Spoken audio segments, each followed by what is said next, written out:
Hey guys, this is Kia and I am hanging out with Dan Schroder from CSU Extensions over here. Dan, how you doing? I'm real well, thanks. How are you today? I am doing good. It's a beautiful day, but I noticed that the smoke from the wildfires is still pretty heavy in the air. It lingers, doesn't it? It does. Apparently it's gone across the whole continent. That would not surprise me. We've had a bad season for that this summer.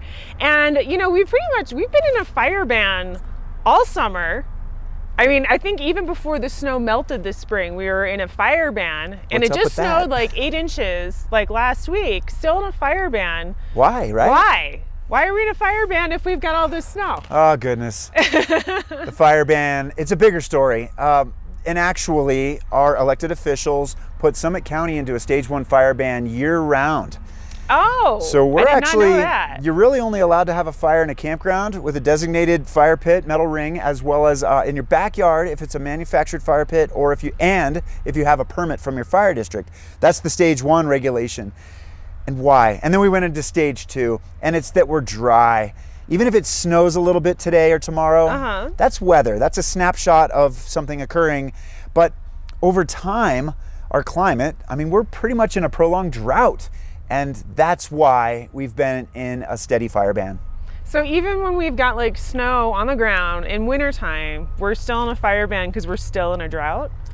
It's weird, right? Yeah. Like, what do you mean we're in a drought? I look out the window and there's snow on the ground, or it rained that day or something, and you think, oh, I'm good.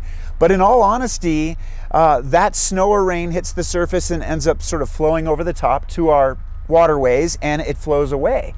The idea is that it would be great if it could just float through the surface of the soil or the soil strata, but the problem is our soils are so incredibly dry.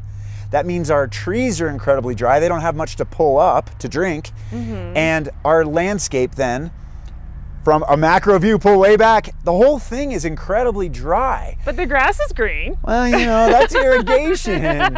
So we augment, in many ways, we augment and make it wet in spots that we want it wet. But in general, we remain in a fire ban, even if it snows or rains, because the landscape is incredibly dry.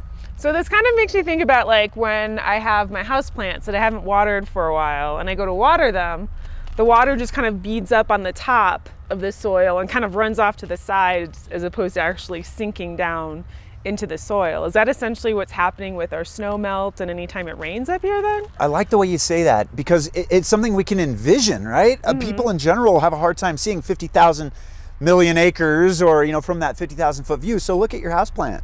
And if it's so dry, the water sits on the top. That's what's happening on scale out in the landscape as well.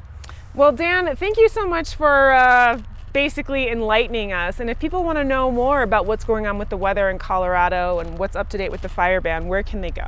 Well, all of our Summit County stuff is summitcountyco.gov/wildfire. And of course, you can do research online. The Drought Monitor is another place you can look. Well, Dan, thank you so much again for enlightening us. Folks, be sure to be safe year round for us all up here in Summit County.